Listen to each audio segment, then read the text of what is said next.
Good morning, everybody, and welcome to Living Astrology with Janet Hickox. Grab your cup of coffee or your tea, sit back, and let's chat about what is happening in the stars above today.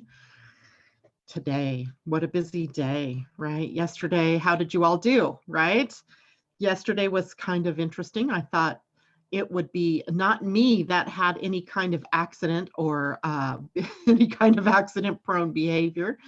But what happens? I'm walking, which I do just about every day, and I pulled a calf muscle. So what the heck? And it just was a simple little like pop. And then by the time I turned around and walked home, I was really limping pretty bad. And this morning, I'm sort of just kind of babying it. So let that be your lesson. When Mercury squares Mars, accidents might happen. And I'm glad it wasn't anything big and tragic. And I need to give you all a little bit of an update on our hummingbird situation. Yesterday morning, as you recall, Terry saved one. He had flown into the glass around our deck. And I think it's a baby, maybe was one of its first days flying. And it still wants to move its wings and wants to buzz and hum like a hummingbird, but just can't seem to get lift and get off the ground and fly. So we kept it indoors with us overnight. And that bird absolutely loves my husband. It sits on his chest and chirps at him, and he feeds it with a little eyedropper. Today, we're going to try to move him outside and see if he'll be able to take off. He sits on the bird feeder, the hummingbird feeder, and feeds. So we know he or she seems to be okay. I think it's just a young bird. And I tried to find its nest. I couldn't find that. Hummingbird whisperers, we are, but it was so darn cute to see him sitting or her sitting on my husband's chest. And when we would take the bird and put it back in the little cage thing that we made for it for the evening, it would just chirp and chirp and chirp until Terry would go get it and put it on his chest, and then it would be quiet. It was so cute. And then finally, about 9:30 or 10, after it was dark here, he finally settled down, and we put him in his little cage for the night. And he survived the night. So keep our fingers crossed, send him little hummingbird healing energy so that he can get back up on his way to being a fully engaged hummingbird. So, all right. I'm going to take a quick look here and say good morning to people. Good morning, Debbie Tibbetts. Good morning, Tumiel. Tibbetts, Tumiel. Good morning, Kamal and Amy. And Kamal says, Janet, you are looking amazing today. Why, thank you very much. Thank you. Good morning to Marissa, Amanda J, Camellia. Good morning, Debbie Hedden. It's great to see everybody joining us today. It looks like I'm a little choppy in the video. I hope that's not my internet. It looks like the internet's doing fine. So I don't know what it is, but hopefully it'll smooth out. So we have quite a bit to talk about today. When I looked at Tuesday on my my calendar, what you first see is that at 8:39 this morning, so here very shortly, we're going to have a moon sign change. The moon will move out of the sign of Capricorn and into the sign of Aquarius. So 8:39 my time puts it at 11:39 for those of you on the East Coast, and about 6 hours later for those of you in the European time zones. So we have a change. We have a shifting sands beneath our feet, while the shifting above us, in the stars above us, is going on as well. We're moving out of the more grounded and practical aspects of Capricorn into the much more airy and freedom-loving sign of Aquarius energy, where there's innovation and there is inventiveness, etc. So we'll get back to talking about Aquarian energy in a minute, but today we also have a two-punch going on with Venus and Mars, our two planets that we think of in terms of relationships and getting things done. And Venus will turn retrograde. Let's see, I have the times here actually. Venus turns retrograde at 11:49 p.m. tonight, my time. So that means it will actually be May 13th for those of you further east than, let's say, the central time zone further east from the United States. And Then before that, Mars turns into the sign of Pisces at 9:17 p.m. So also first thing on tomorrow morning for those of you on the East Coast. So Mars moving into Pisces and Venus turning retrograde, both of those personal planets that have a lot to do with what we do in our day-to-day lives. And how is that going to affect each one of us, as Venus will be retrograde from now until June 25th, and Mars will be in Pisces until June 27th. So they're kind of in lockstep right now, although they're in different signs. And they're in signs that are sort of challenging to one another. Venus is in Gemini and will spend her entire retrograde station in that sign. And Mars being in Pisces is in a square or a challenging aspect to Venus in retrograde. So if you're out there and you're having issues popping up in your relationships or in your finances, or in feeling like you just sort of had all the air go out of their sails for doing whatever it is that you want to do in your life, there's good reason, right? These planets are taking us into a different territory for a while yet. So I want to get back into what's going on with them. But first, we have another tricky-ish sort of transit for the day today, where Mercury, who has been visiting all of the planets, today visits the sign or the planet Saturn, and in a trine. So this isn't necessarily a negative connection that these two will be making. It means that we'll be more likely to be working with the details today. So remember, yesterday was Mercury squaring Mars. The day before that, it was Mercury in a trine to Jupiter. Earlier over the weekend was to Pluto.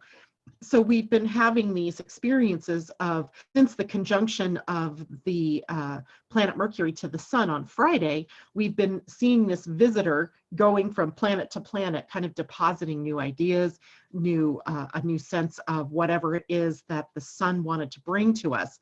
And remember, the sun then was in Taurus. So the message is about staying the course. It is about doing things in a very stepwise progression, having goals, in other words, and the steps to reach those goals. And then also to do things from that heart-centered place, right? Being practical, down to earth, and grounded while we're doing it from the heart. But we're meant to be allowing the mind to slip to either the background or to come more in alignment with the heart, so that we're doing things in a much more straight line, doing things perhaps from a much more spiritual point of view, from a more desire point of view or heart-centered point of view, than from that mind-centered point of view. I was having a conversation with a young lady yesterday about a relationship issue she's experiencing. And she said, my heart wants to, but my mind says no. And my immediate response is to let go of the mind, because the mind is going to keep you caught up in that pattern of old thinking and beliefs and so forth, where the heart is going to take you where it wants you to be, right? This is where your soul is calling you to be. And it's a hard thing for us to think about, doing what comes naturally from the heart, because we're so used to defaulting to what we think. So here's another grand opportunity today to work with what you think in a new and exciting way, sort of. Now, of course, Saturn doesn't make things too exciting. It pretty much brings things more into that grounded territory, where we're working with the details of something. Or is it that we're able to see now the details on how to put our action plans into action, right? If we have this plan, what great ideas might Mercury be helping us see and put into an application form? Now, this is a more cautious aspect, right? Saturn does not like to do things in a very flamboyant or extraordinary way. Saturn sort of requires constriction or limits or boundaries on what we do. So this isn't a run away with your heart or a run away with your mind kind of day. This is definitely much more about working with the details in a stepwise progression, taking the new ideas deposited by Mercury and putting them, grounding them, if you will, into the heart, into the soul, and then moving it outward from there. So that is today's main action we're going to get to more of the Mars and Venus energies here in just a minute. First, I want to talk about what the other aspects are going on today with the moon. And there's a split, of course, because the moon is changing signs. So this morning we have two different aspects. This afternoon we'll have two different ones as she will have moved into a different sign. The first aspect this morning is conjunction with Jupiter. Yay, right? This is optimistic. This is a feel-good energy. And happening early enough in the day, I believe, that we can't let it take us and run away with us. We could keep that sense of proportion and doing things in the right way at the right time with the right amount, where sometimes when the moon and Jupiter come together, it's a runaway extravaganza. So today we have a little bit more limit there. But the moon in Capricorn is also in a trine to Mercury today. Actually, that one's happening later, when the moon in Aquarius will come into a trine with Mercury in early Gemini. So we have the Idea Fest going on also a little bit later this morning. And then the conjunction of the moon with Saturn, also in 2 degrees, 1 degree, 57 minutes of Aquarius, but also in retrograde. So that's the moon and then also Mercury both being affected by Saturn today, taking our mood maybe down a little bit, but also creating that opportunity for us to follow the steps toward our goals, to align your heart, your mind, your soul in the right direction. So I think that works out really well. Later in the day, the last aspect, let's say, of the moon today is a square to Uranus, which is at about 6 degrees of Taurus. And you know, Taurus and Aquarius are squared one another. So there's some challenging energy here, maybe something surprising, something that comes up out of the blue. Surprises can be good. However, they don't all come out in the wash as something bad or not good. Sometimes the surprises are like, wow, why didn't I think of that before? Or, you know, this is such a cool thing for me to do or to have or to be.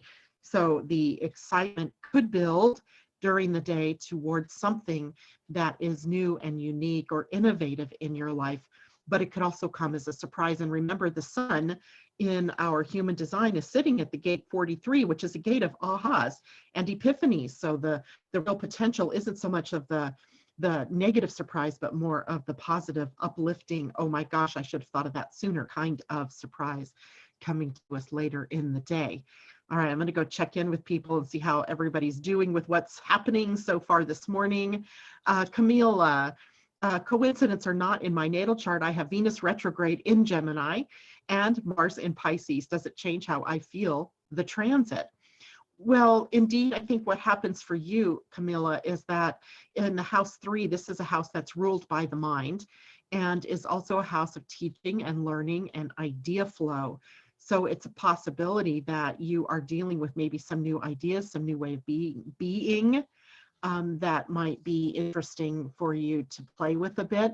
Mars moving into Pisces would stimulate imagination and creativity, but it would make it harder to put boots on the ground behind that. As Pisces is a water sign, it swims both in the depths of the unconscious as well as in the consciousness. So maybe these alternating periods of time where you get things done and then when you can't. So it could be a little bit of frustration. But ideally, it doesn't really change things. It just magnifies it a bit for you during this period of time. So you were already born with Venus in the flirty sign of Gemini. And so there is that more flirtatious side of your energy. But as we'll see, as we start to talk here about Venus in retrograde, she brings up those unresolved issues for us to deal with, especially when it comes to love, to relationships, and to our finances, our money, our way of earning money, and what types of things we'll spend our money on. In the bigger, wider world, of course, that relates to the economy and how money flows through the economy or not. And so we know right now that there's this issue called the coronavirus. It's taken out the economy a bit. I don't know what that's going to turn out, but it seems like for right now, we have this opportunity with Venus in retrograde to get our feet beneath us, to sort of course correct to kind of look at what's left to be unresolved. What are we beating our head up against, trying to solve in the same old way that isn't working for us, right? It is also with Venus in retrograde. There's a couple of different ways to think about this. For one thing, this is not a time to make huge decisions about your relationships or about your money. This isn't a time to go, I think today I'm going to take all my money out of the stock market and put it all in bonds. This isn't a day to make those big kind of moves, nor will it be between now and June 25th, when she again turns back to forward motion. Instead, this is a time to really consider, where am I in this thing called my personal economy? Where am I in this relationship? Who am I in this relationship? Venus rules love, love for one another, but also love for yourself. I was looking this morning for information from people that do work on self-love.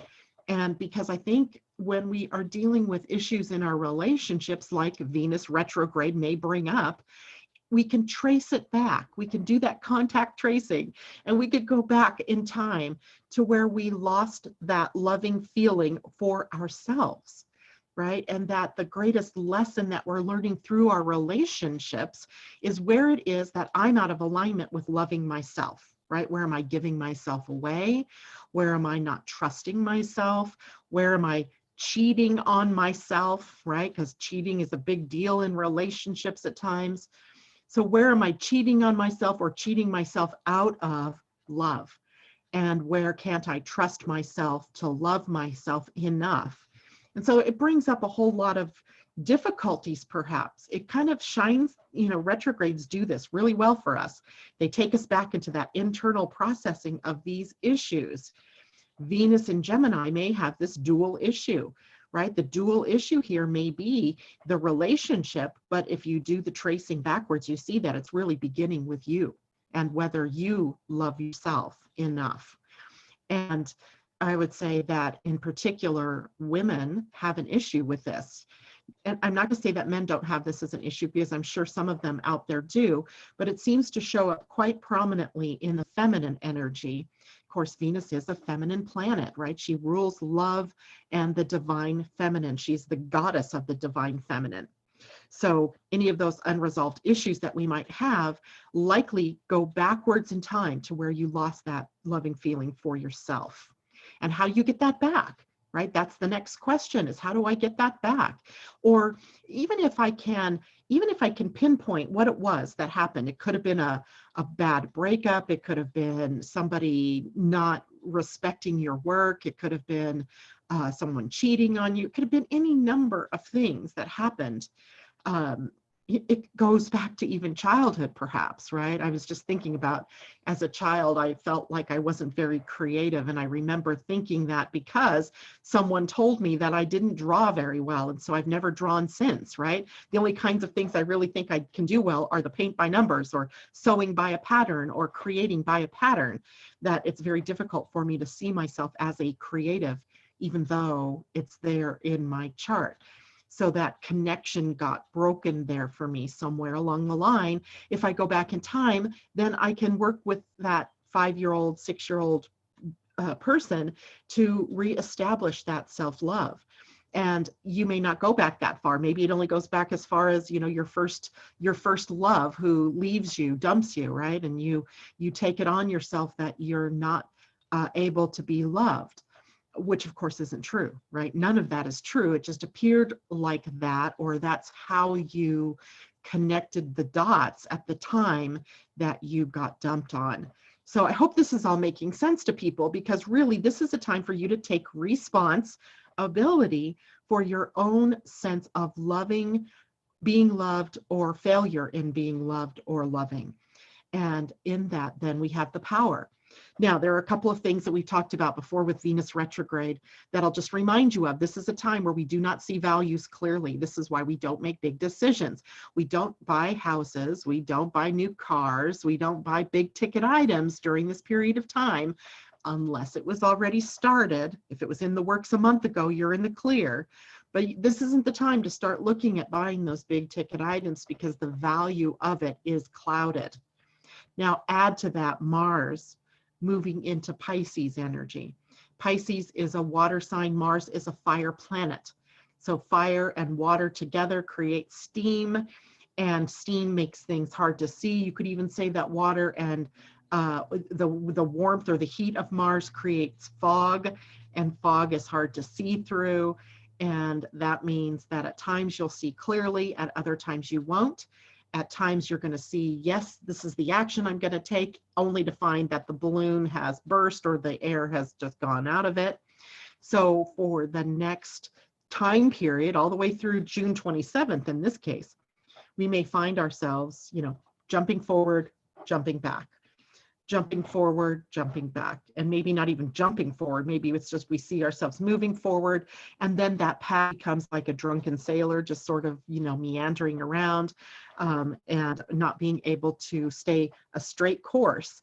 So I think, it gives us more time to be more loving and to find our real, our own personal North Star, our own personal North Node, right? Your destiny, which direction are you going? Which, by the way, just so happens to be also entering the end of Gemini, while Venus is moving through the beginning of Gemini, but now in backward motion. So there's something for us here about learning to be okay with who we are, right? To be in love with yourself, and how on earth is it possible to love another person wholly, fully, and unconditionally if you cannot offer that up for yourself, right? That's the big deal. All right, going back here for comments. Good morning, Colleen. It's great to see you. So true. I just scheduled my session with you for my human design. Oh my gosh, I'm so excited, JLo. Amy says, yay, JLo, I just had one.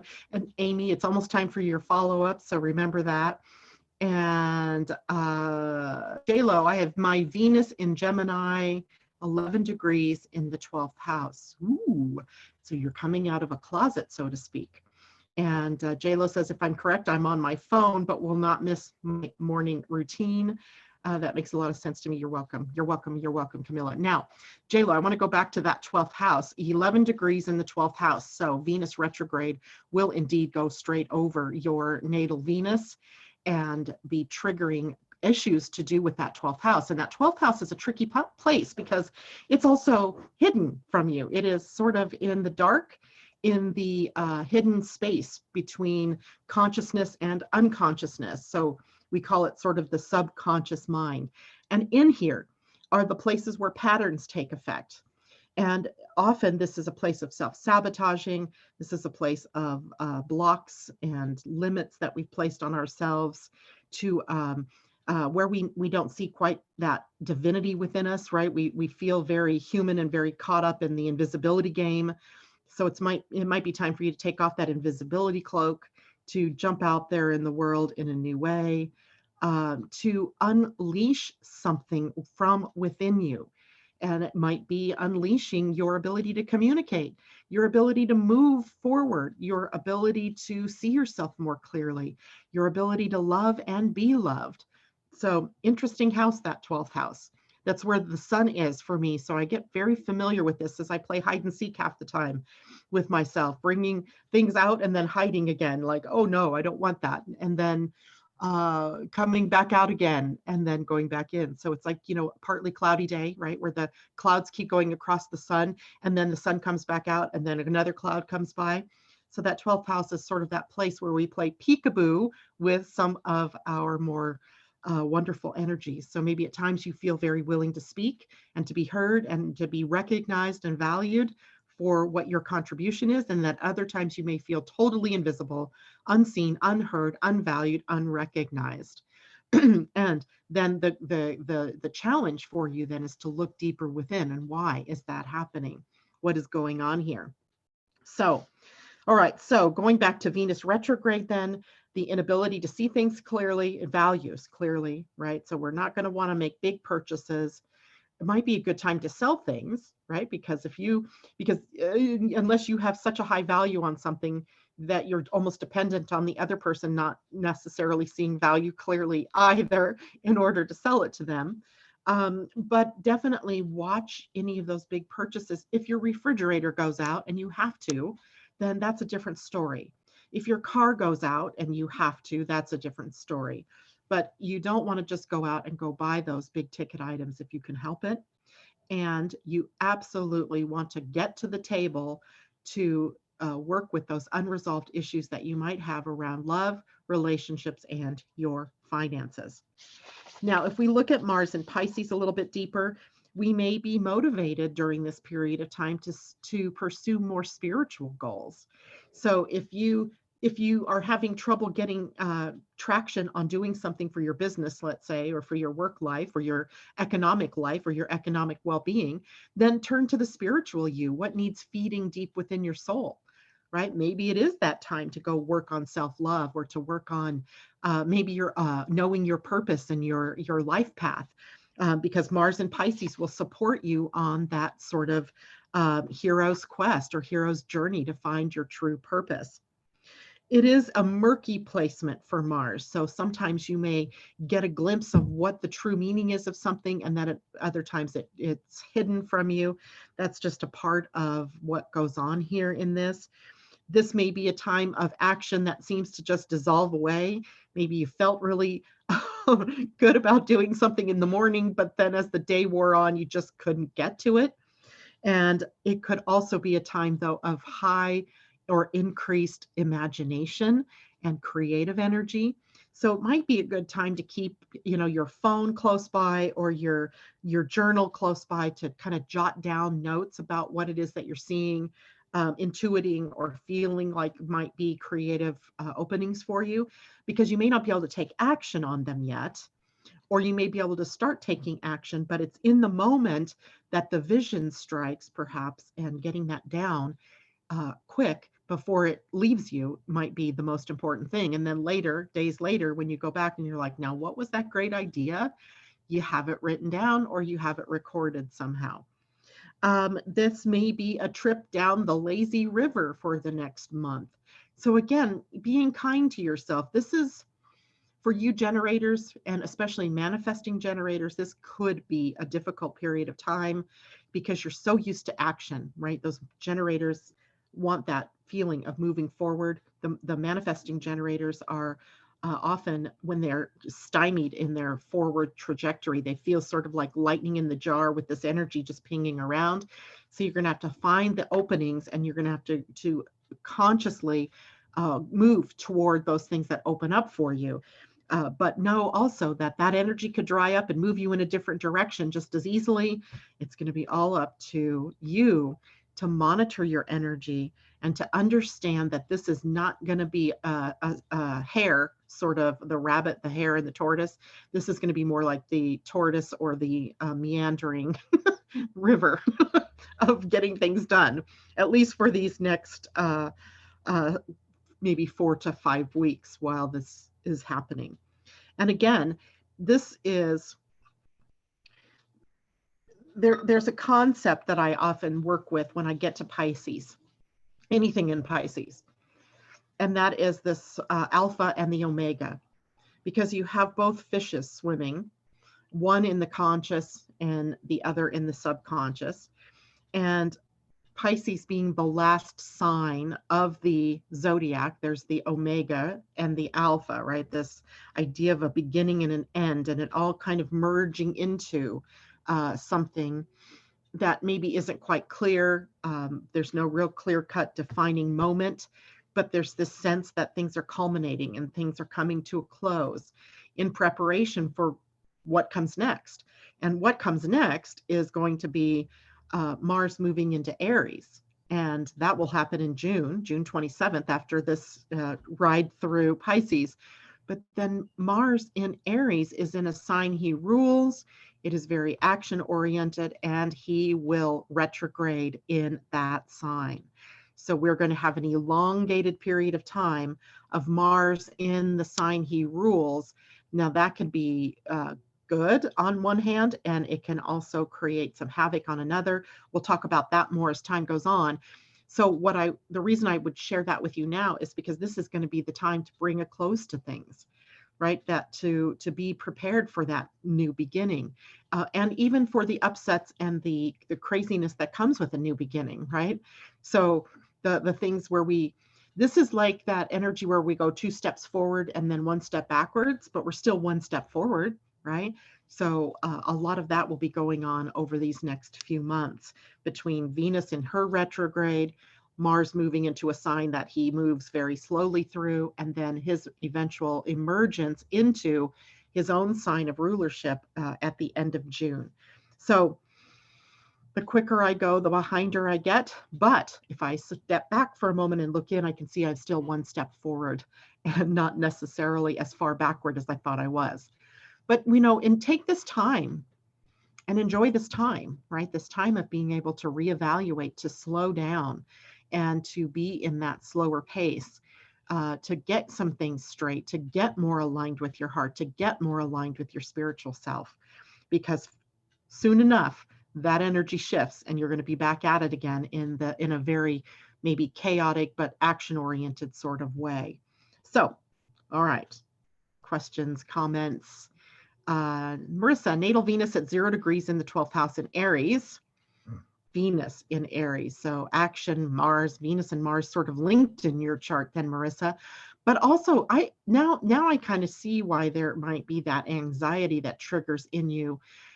It would be an unseen sort of anxiety or worry perhaps, because the 12th house isn't really visible.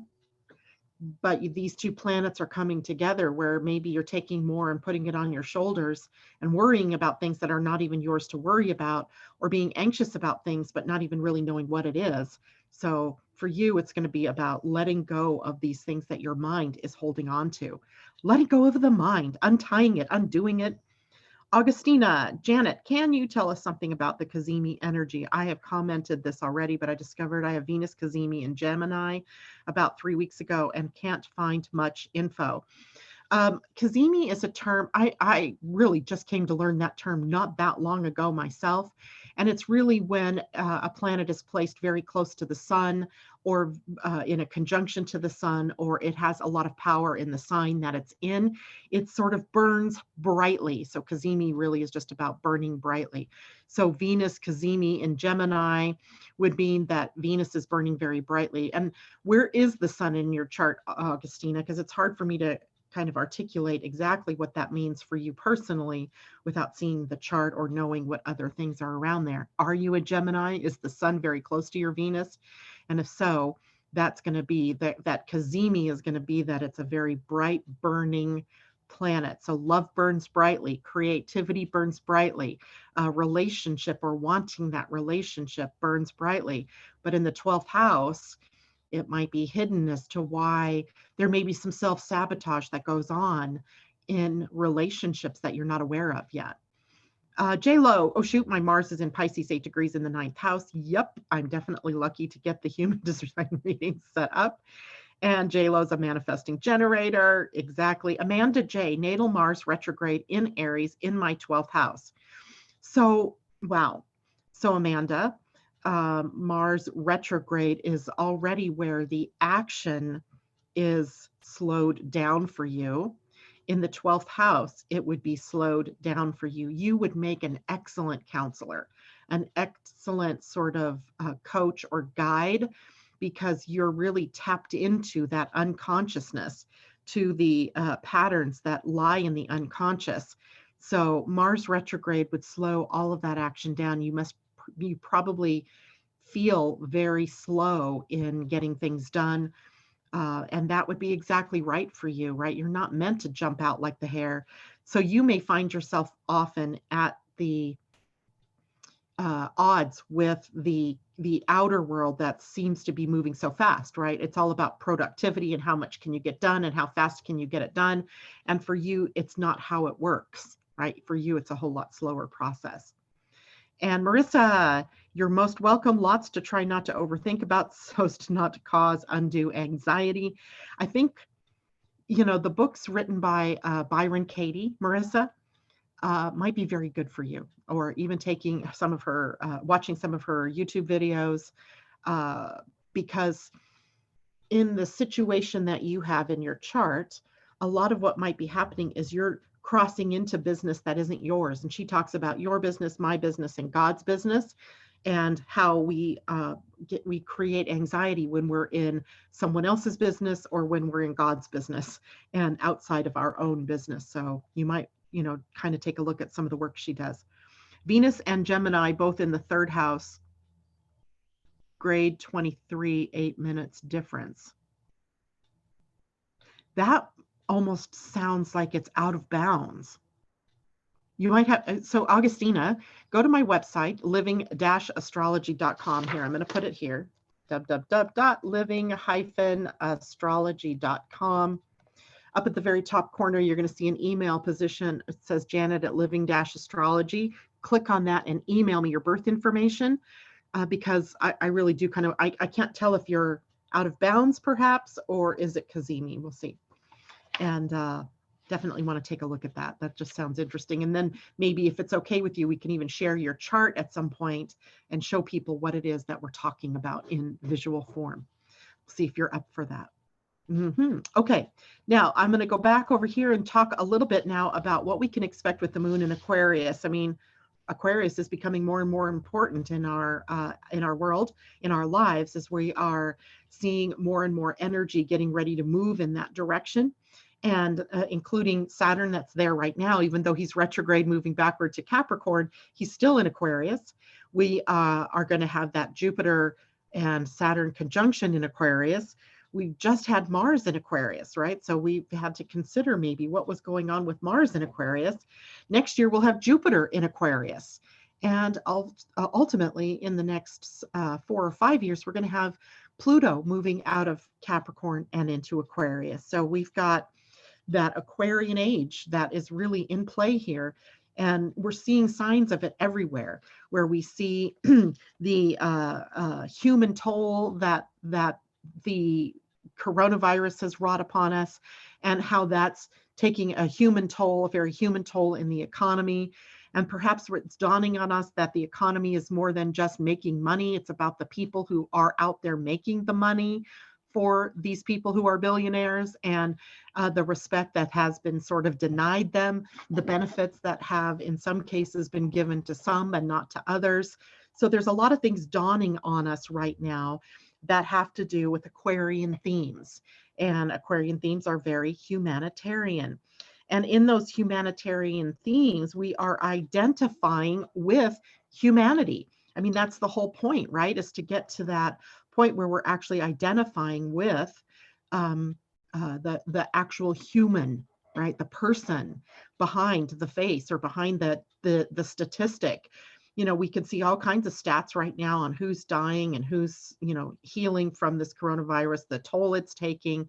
But what we're missing in those stats are the people, right? The effect it's having not only on the person who's ill and dying, but on their family members and all of that. So our focus needs to turn more, and the moon every month moves through this sign and brings us back to that focus on humanity and our wanting to help one another through trying times, or whenever one's hurting, that we are also hurting. That compassion that comes when we want to help one another.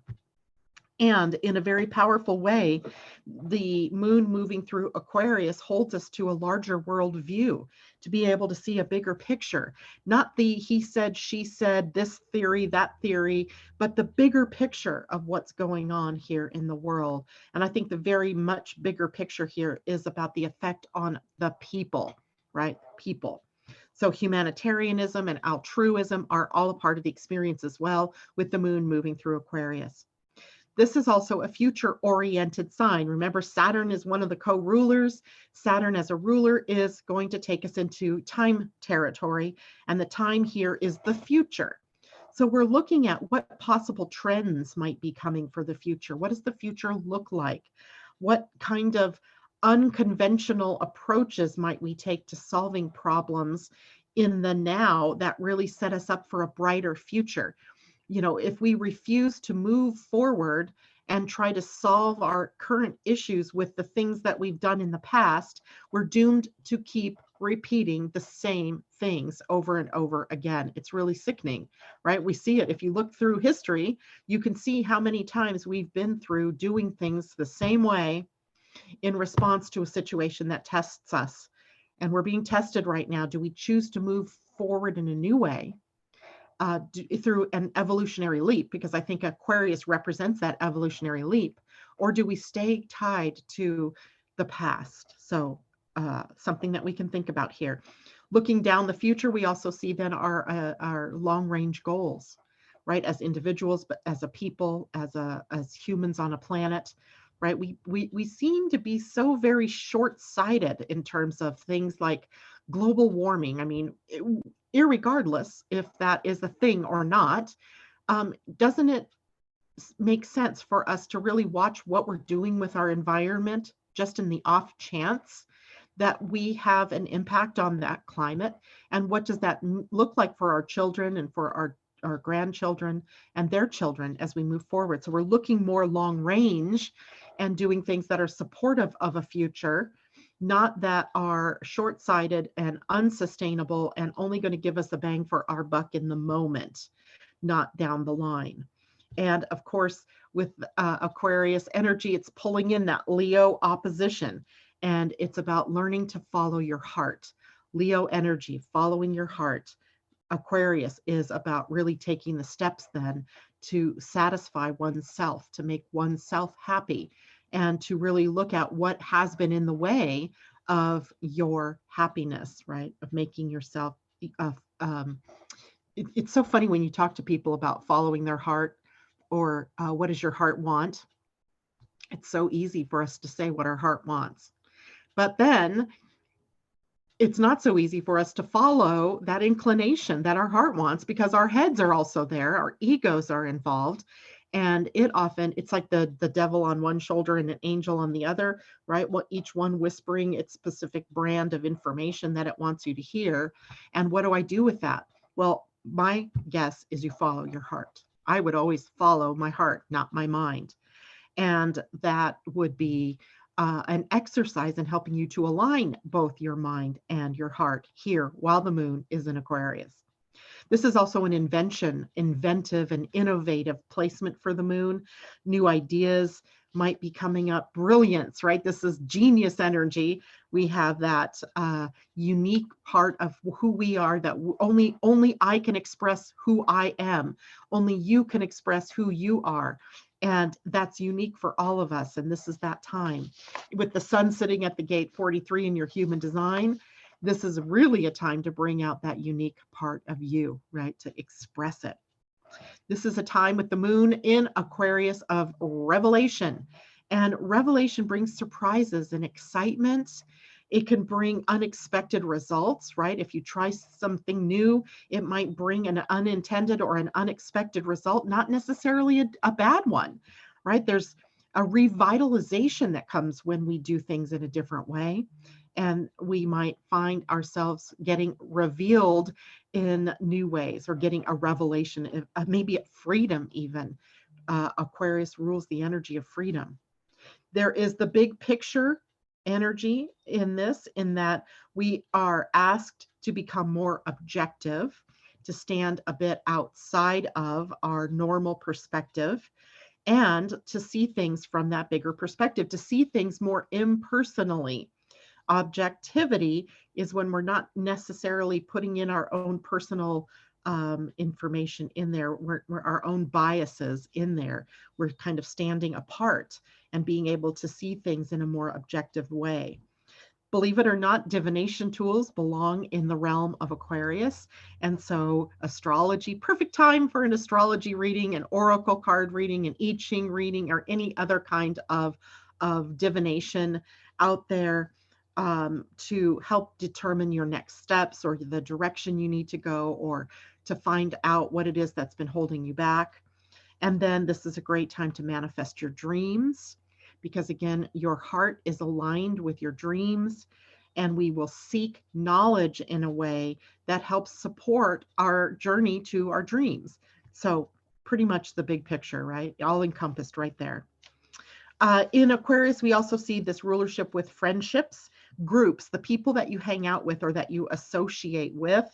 Networking and that type of energy comes here as well. Networking not in like social media so much, but how I know someone who knows someone who knows someone else, and we're all helping ourselves in sort of this chain of knowingness, knowing each other, where we can, bring in new information or new jobs, new people, new experiences. This is a sign also that gets into platonic love. Not that there's not the possibility for sexual love or anything like that, but it's much more about loving one another, like the brotherhood, the sisterhood kind of thing, right? The loving of one another platonically, but also the loving of all life in that manner. So the animal kingdom, the plant kingdom, the trees, the birds, the bees, the everything, right? That platonic love, the bigger energy of love, and being open and friendly, being willing to be there for others if they need you. Um, it's a really interesting human touch that comes on through this sign. Now, of course, there are some things we have to watch out for. Every sign has its more negative expression. One of the negative expressions of Aquarian energy is being aloof, that standoffishness, that unwillingness to get involved with other people in their lives or to get involved with anything, right? Um, or participating in erratic or shocking behavior. Aquarians do like to shock and to do things in that unique and unexpected way. And that's fine unless you're doing shocking, erratic things just for the sake of being shocking and erratic. If that's the case, that's a more negative expression. And Aquarius, very much like Sagittarius, has opinions, very powerful opinions, almost inflexible opinions. It's hard to persuade them off their opinion because they believe they're right. It's a fixed sign. Fixed signs are more like that. Whereas Sagittarius is, they have their opinions and they want to share their opinions, but they're also a little bit more open-minded. So Sagittarius kind of bluntness and in having a lot of opinions is a little bit different than the Aquarian expression of inflexible opinions. And in the body, the ankles, the calves, our circulation, cramps and spasms that occur in those muscles are all part of the body experience, the way the body may be telling you something. Isn't that interesting that yesterday I pulled a muscle in my calf? And I have Jupiter in Aquarius. Maybe there's a message there for me as well. I don't know. I'll have to explore that one today and see what I come up with. Okay, let's see what people are saying here. Wow, I've heard that a lot recently. Amanda saying, I'm not sure what I was saying, but cool. I like that. All right, no other questions or anything going on there. So let's take a look at our Pleiadian Earth energy of the day as we are winding down our week that began May 1st with the energy of one loving. So everything to do in this week, even if it is a different energy on a different day, was all under that umbrella of loving energy. And it was lucky energy. And it was how we come together with love and supporting of one another as opposed to tearing each other down. So that was our umbrella energy. And today we've come to 12 catalyzing energy. 12 is the number that is about understanding. So we're kind of drawing parallels. We're drawing lines and connections now. We're seeing the bigger picture and how all of the little details of that bigger picture come together. It's like the jigsaw puzzle, right? When you empty the box and you have all of these myriads of pieces, you have this picture over here that can help you put that puzzle together. But until the puzzle's put together, you don't have a full understanding of what that is like to have put the puzzle together. So today we are reaching that time in our evolution of consciousness where all of the energies from the previous 12 days are coming together in a way for us to create a new understanding. That is our universal energy for the day. Our earth energy for the day is a little more interesting. It's catalyzing energy. In the Mayan calendar, this was the energy of Kawayak, which was a storm or represented by lightning or hail or thunderstorm kind of energy. And it is that energy that catalyzes change, right? A thunderstorm or a storm clears the air. And we've had a few last night, thunder or storms coming through, clearing out the air. Consequently, this morning's air feels fresh, smells good. Not that the air didn't smell good before, but we just noticed the difference, right? That energy of catalyzing has occurred. Now, catalyzing energy, though, comes with challenges, where challenges there are dramas, there are difficulties that are designed to bring our creativity to the forefront, right? To bring us to that creative energy. And if we're looking at these challenges as, oh, not again, why does this keep happening to me? And oh, woe is me, we're going to miss the beautiful lesson here about how we can solve our problems from a new way, in a new way, right? In a creative way. And we are also learning something of major import today, or on a day like today with catalyzing energy, that our thoughts, our words, and our actions quickly catalyze change in our environment, in who we are and how we live our lives. Meaning, whatever you're focusing on, if your thoughts are focused on the negative, on the disempowering, and on the ugly side of life, then more and more of that is created, and it's creating by being catalyzed quickly today, on a day like today, where the energy is catalyzing that. But if our energy instead, we focus our thoughts and our words and our deeds, if you will, on things of a more positive nature, or being uplifted, or even if something challenging is happening, going, I wonder how I might apply a new understanding to this and solve this problem in a new way. Being open-minded, not closed-minded, thinking with a wider lens than the more narrow lens. So be careful what you're focusing on today, as the unintended results of what your thoughts are could be, getting exactly what you really didn't want. Maybe you've catalyzed exactly what you didn't want to happen to you. And now you have to experience that challenge. And now you can also look at this from another point of view, is now I'm really aware that my thoughts have been on this more negative thing. I see it's shown up in my world.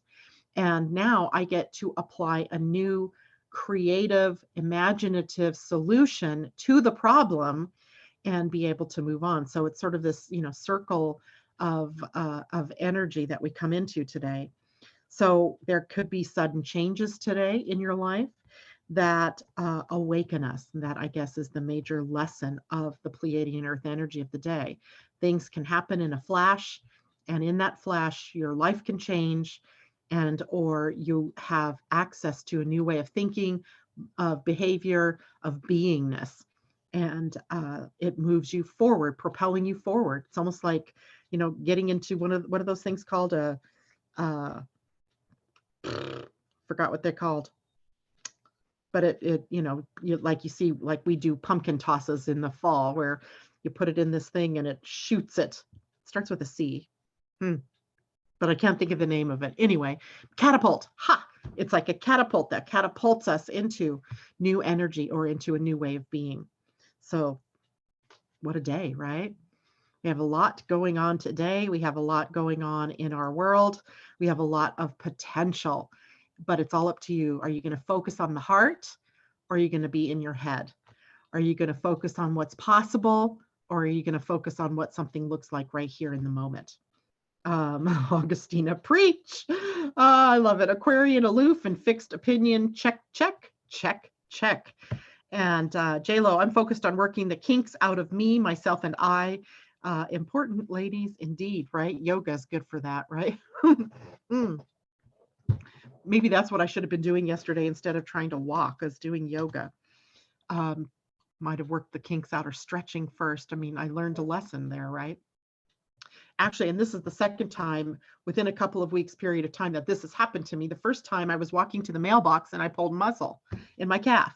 And then I pulled that very same muscle yesterday walking. So something is out of sorts there. I need to take a look at that.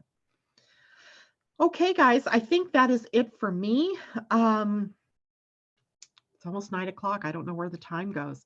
So I hope you all have a wonderful day. If you have any questions that come up around Venus retrograde or Mars being in Pisces, let me know. We can talk about that tomorrow. Let's see, tomorrow is the 13th. And it's the quieter day of the week, except for those of you on the East Coast who have Mars and Venus switching early in the morning while you're sleeping into the new sign and into retrograde. So maybe we'll get an opportunity tomorrow to talk about what comes up on Thursday with Jupiter turning retrograde. And we also need to talk about Uranus, who is moving gates from the gate 27, nurturing, to the gate 24, which is about rational thought. And that'll be an interesting move, I believe. I'm not sure how that one's going to play out, but I'm going to hold out the highest and best for that change. And then we can also talk about what goes on later in the week, over the weekend, when the Sun and Jupiter come into a trine. That's going to be a lucky day, I believe. That'll be the 17th. Can't believe it. We're already moving through March or May like nobody's business, right? All right, everybody, that is it for me today. Take care. Much love to you all. See you tomorrow morning. Bye for now.